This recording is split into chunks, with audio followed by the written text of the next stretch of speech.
Innovation shouldn't feel like throwing spaghetti at the wall and hoping it'll stick. What do you do when your repeated lackluster innovation starts eroding your reputation?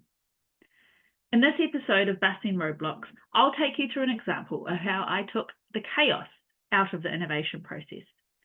Not by introducing a corporate straitjacket, but by adding just enough structure to turn guesswork into growth.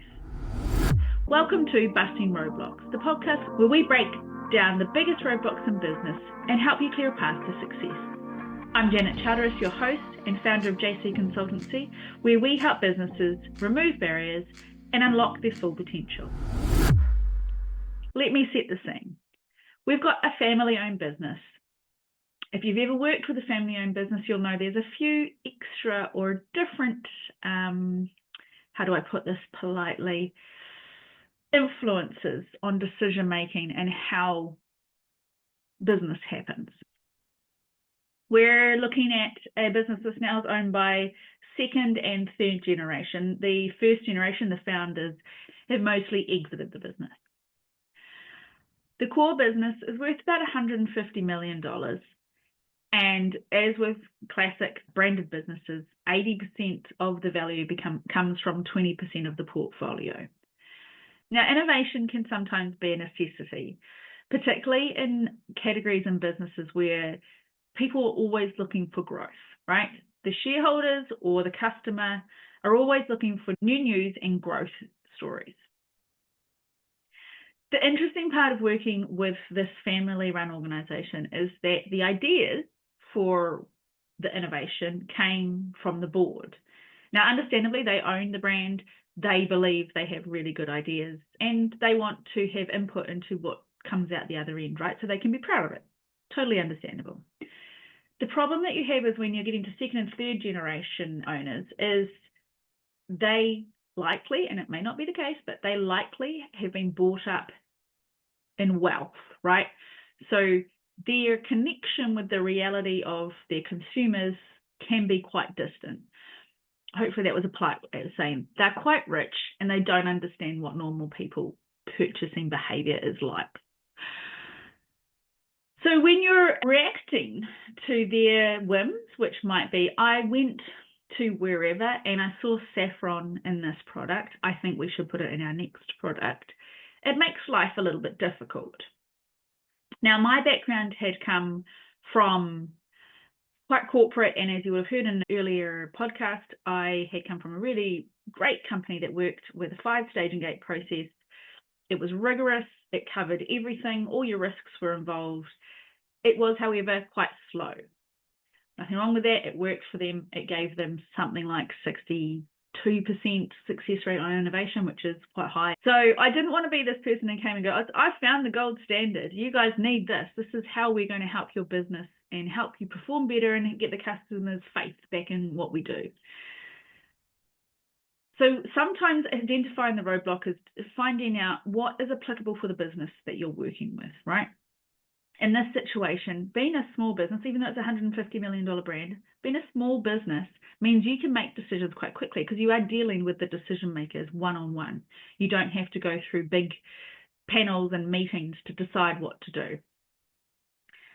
So I decided to bring a scaled down version that had 3 gates in it to help them put each idea on a level playing field and therefore be able to assess the investment more rationally.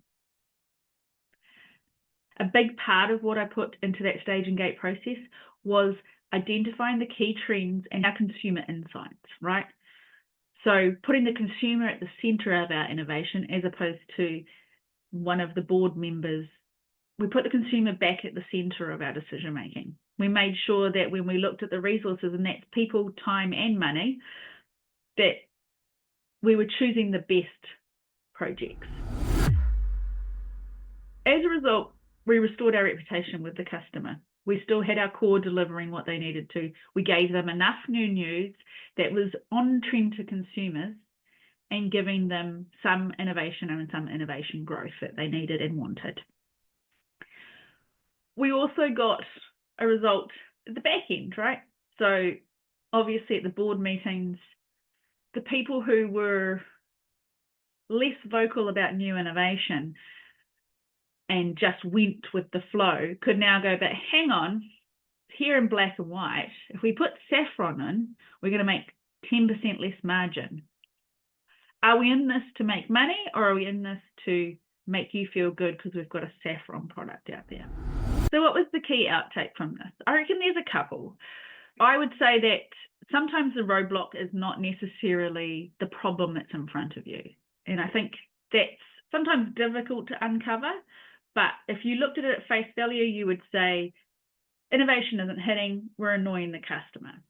Yep, and absolutely adding a stage and gate process helped with that. But actually the reason that innovation wasn't hitting is that the innovation was being driven by the board, not by the marketing team.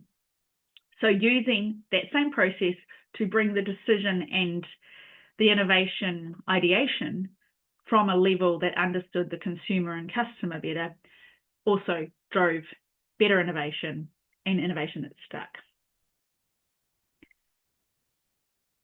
Was it easy to implement process into a family-owned company? Not really. Did it slow down the process? No. Did it reduce needless and unsuccessful innovation? Absolutely. Sometimes adding process fixes two problems. If you find this podcast valuable, make sure you subscribe and share it with your network. And if you have a business challenge you'd like me to cover, reach out on LinkedIn or at jcconsultancy.co. I'd love to hear your thoughts. What roadblocks are you facing right now?